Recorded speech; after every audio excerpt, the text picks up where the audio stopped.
So we're going to talk a little bit about continuing about the chuppah, about marriage, about the mysticism involved. Today, especially, I'm going to speak about Jewish books, because today is a special day on the Chabad calendar. It's the festival of the Jewish books. It's known as Hey Teves, the 5th of Teves. There's a whole story relating to how the library of the Rebbe, someone broke into it and was selling the books, ancient manuscripts, and there was a whole court case to find out the books were recovered. And the Rebbe said, on this day, because all these books were recovered and restored at the library, so that people should buy Jewish books on this day. So I'm going to appeal to all of you to make sure to buy good books, good Jewish books. If you want to buy 7 Conversations with Jerry, my book, that's another book to buy. That's just a personal thing. By the way, can you guys hear me? Give me a thumbs up if you can hear me. Okay, perfect. Okay. So I'm going to talk a little bit about to the concept of Jewish books, the mysticism behind it. And because especially what's the connection to marriage, you ask? I always tell the kids that when they get married, that, a lot of times people have homes, they have homes, but they don't have any Jewish books in the home. What's a Jewish home without Jewish books? Now, years ago, people had a lot of Sfarim. They used to have walls covered with books. Today, people don't buy a lot of Jewish books. But we don't realize how important it is for a family to see Jewish books, Like what you put on the I tell the young couples when they get married, put a nice Jewish book, a Chumash or a Siddur or a Tehillim in your living room, on your table, so that your coffee table, so that people see that's what you're doing, that's what's going on in the house. You're reading Jewish books. We are known to be the people of the book, and it's not for a small reason. We are the people of the book, because one reason is because that's how we survived all these years, by studying books. And another reason why we call the people the book, the Torah, the book saved us. It's interesting how the destiny of the Jewish people and our books were always tied with each other. When they started to make anti-Semitism throughout our history, what was the first thing they started to destroy? Were the books. Going back in Paris, they made a decree that all the Talmuds were collected, and they made a big fire in the middle of Paris in the 12th century, 13th century. They burnt all the Talmuds. And we know exactly where it is now, in front of one of the famous churches there.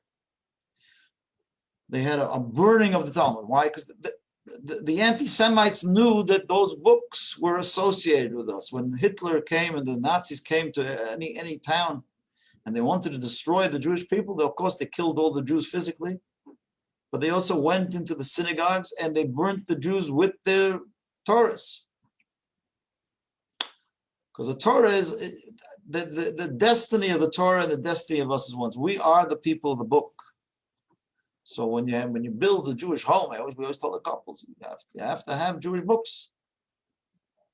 But I find people have very few books at home, very few Jewish books. And if they do have a few, they're always giving it back to the shul, or they're burying it, or they're always busy. People like move into a condo. Sometimes people move to a condo, and if they're married for a long time, and they want to downsize a little bit, so they go to what's the first thing they take away is the books. They don't have a lot of space in the condo, so what's the first thing they get rid of? Are books. Truth is that should be the last thing we get rid of. The books have to play a central role in our families and our lives. We are the people of the book. We are thankful to the books. Every page, the Rebbe used to say always, you have books in the house, you have to make sure that those books are used well.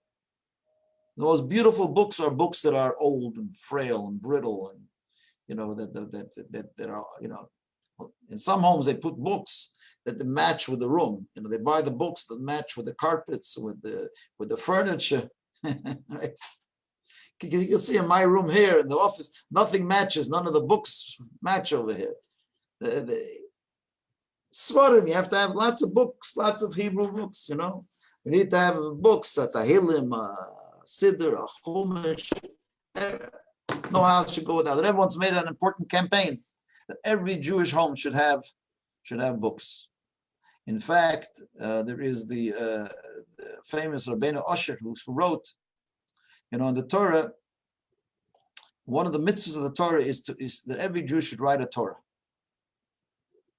There are 613 mitzvahs of the Torah, and one of the greatest mitzvahs is to write a Torah. Why? Because the Torah is connected to us. That is the final mitzvah of all the mitzvahs. Everyone has their own Torah. That's why many people they used to buy Torahs and donate them to shuls, because it's a mitzvah actually for every person to write a Torah in their lifetime. Now, of course, it's very hard for us to write a Torah ourselves. So what we do is we go and we buy a letter in the Torah. And the concept is, if you buy a letter, you become a partner in the Torah. So if you're a partner, it's considered like the whole Torah is yours. Because some people can't afford to make their own Torah. So they buy a letter in the Torah. But the Rabbeinu Osher, one of the famous rabbis of the Middle Ages, he writes that since the whole purpose of the Torah says you shall write a Torah and to learn out of it, he says in the olden days, the Torah was a source of learning. He says today, if you buy books, it's like you're fulfilling that 613th mitzvah. He says today, that is the equivalent of writing a Torah, is buying Jewish books. So we can imagine how important these Jewish books are if it's equivalent to writing a Torah. Right? Every letter, every book that we can have, every Jewish book we can have in the house is something for the generations. Today, like I said, it's Hate Tavis. It's a day that the Rebbe established, a day to buy Jewish books, but it came from a whole story about the library of the previous Rebbe. Previous Rebbe had a library that had in it precious books, ancient manuscripts. And when the Frierdiker Rebbe ran out from the Holocaust, he had to run. He took the most precious books out of his library in Poland. When the bombs were falling on Warsaw, he took a suitcase with his books. And he didn't take his pajamas. He didn't take his clothing. He took what was in his suitcase.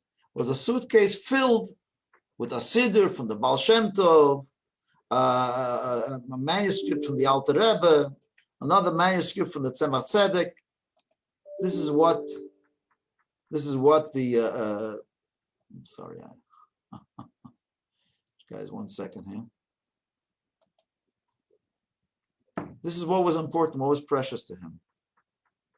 And when some of the books were stolen from the library, where the whole story goes, someone was stealing books from the library, the Rebbe was crying because these, the Rebbes felt that books that people learned in, their soul is infused in those books. So if you have a book from a grandparent or something in the house, or a parent, those books are infused with the life, with the soul of the person that studied them. So you have, like a lot of times I have people that have old siddur from my grandmother. They come to me to bury it. I said, don't bury them. That's your connection. That's a portal to their soul. They davened in it. They cried in these books. Every page has the stains. The wine stains from Shabbos, the crumbs of the challah by the moitzi. Every page is the Yom Kippur pages, the tears from the high holidays. It's a piece of them that was put into these books. So these books are like living things. Don't get rid of them so quickly. I mean, sometimes they're very brittle. You have to bury them, but that's your connection. It's your connection to a loved one is through, sometimes they in the books. Also, people used to write inscriptions, or some people used to write their yard sites on the back page. They used to write yard sites on the back of the siddur. I don't know if you've seen it. So, these heirlooms, these priceless things that we have from the previous generation, don't give them up. Keep them. Pass them on to your children. They're very important.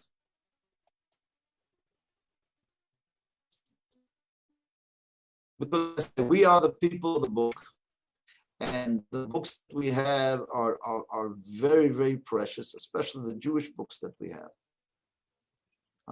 Usually I give my class from my home. I'm in my office now. I don't know if you ever see my office. This is my office, so you get to see my office. By the way, right behind me, if you look right behind me, right on top of my head, you see that's me when I was young. You see that guy over there in the picture? You see me right over there, right over that guy there. That's me. And right over there is a picture of the Lubavitcher Rebbe. Okay, you see that? You can see me and the Lubavitcher Rebbe there. Okay, so the Rebbe it was in 1992. 1992. I brought a group from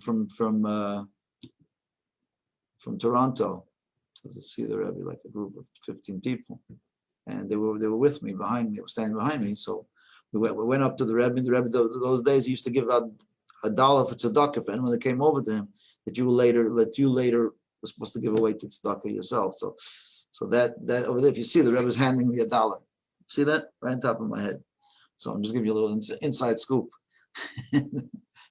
So you can see, I just realized it's right on top of my head. So I thought I'll just share that with you.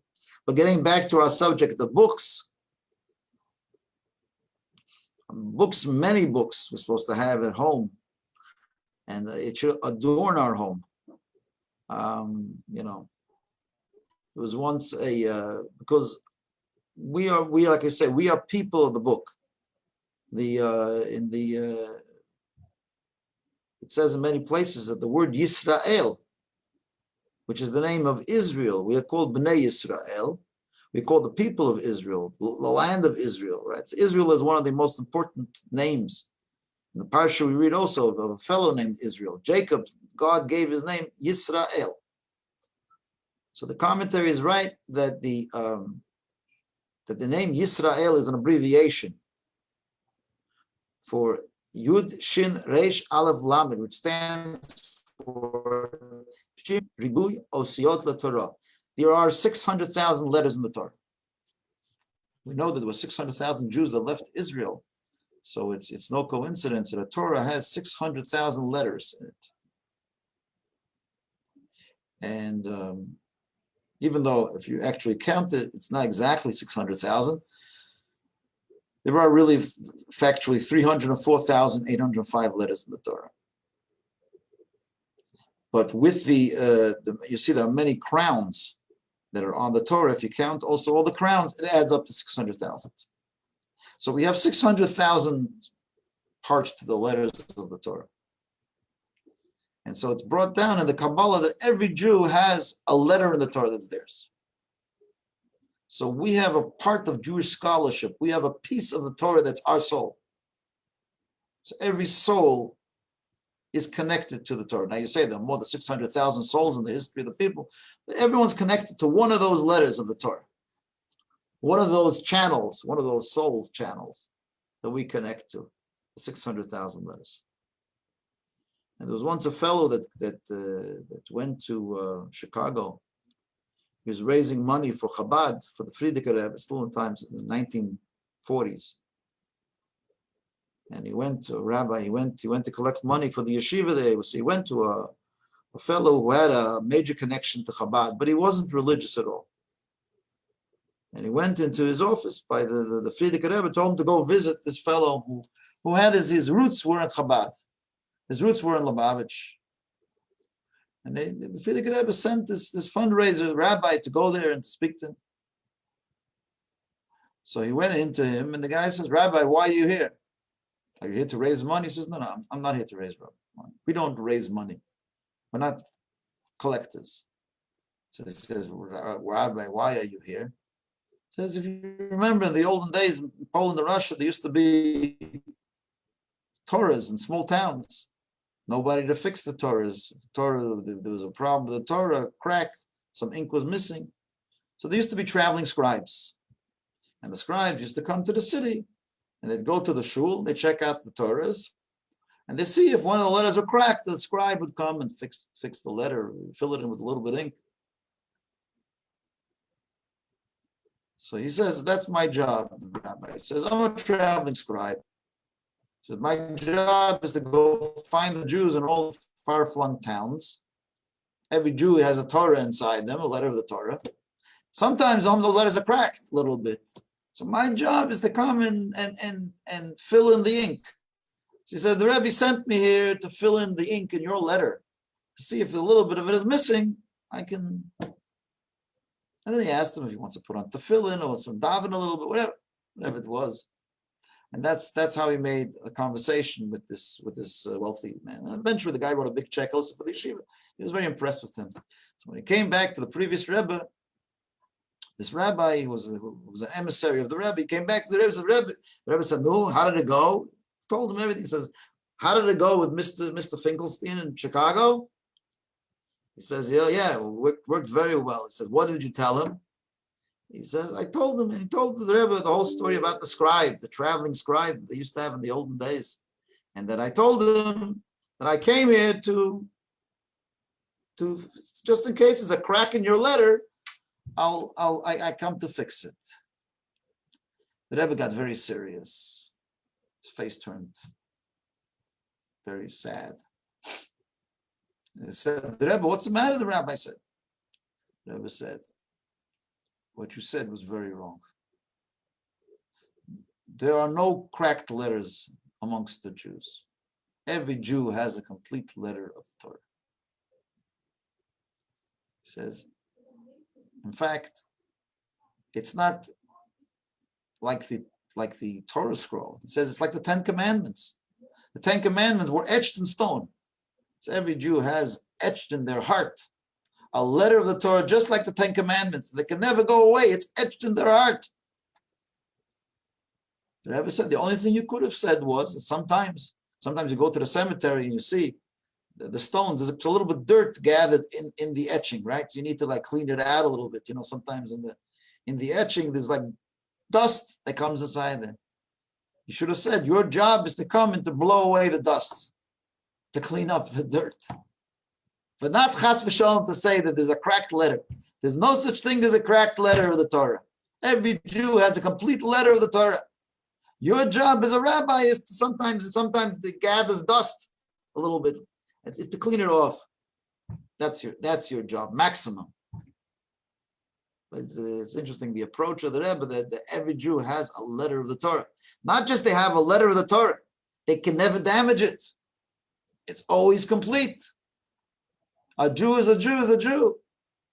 No matter where they wander, no matter where they go, that connection always remains intact. Their letter of the Torah is always there. Sometimes we need to just move away a little bit dust, blow away a little bit dust. That's all it is. But the point is that we all have our connection to Torah. We all have, and this is what I tell the kids that are getting married. You have a Jewish home. Everything is psychological. You're going to raise children in the house. Children are going to sit down around in the living room, sit down in the dining room. They need to see visually Jewish things in the house. And that's why I always tell them, make sure if you buy art, don't buy Picasso. First of all, you can't afford Picasso. But even if you could, don't put the pictures of, the South Africans, they get all these pictures of these slaves in South Africa. Pictures, I don't know what they have pictures of. What does it teach them? Nothing. Get Jewish art, show pictures of Jerusalem, have pictures of a Rebbe, of a rabbi, of a grandfather, grandmother, something of the past. It should be a Yiddish tam, the house. And then the house becomes a Jewish home. It's all psychological. Books. When you have Jewish books, interesting Jewish books on the table, maybe one day the kids will want to read some Jewish books. And they're not being forced. It's just around. Same thing as the mezuzahs on the doors. You put a house with mezuzahs, the kids come home, they kiss the mezuzah. It's like you're being 360 degrees surrounded by Torah. That's a very important thing of marriage, to establish a home that's on the foundations of Torah and mitzvahs. What does it mean on the foundation of Torah? That was always the bracha that Rebbe's given. Build a home on the foundation of Torah and mitzvahs. What does it mean on the foundation of Torah and mitzvahs? What it means is when you create the first year, you create that the surroundings, all the magazines, all the pictures, all everything, a Yiddish tam, a Jewish flavor, it becomes a different home. Can you guys hear me? Or you're losing me? Thumbs up if you can hear me. Anybody? So, kacha, huh? You're losing me, huh? Okay, just wait a couple of seconds. Tell me when it gets better. Give me a thumbs up when it gets better. Huh?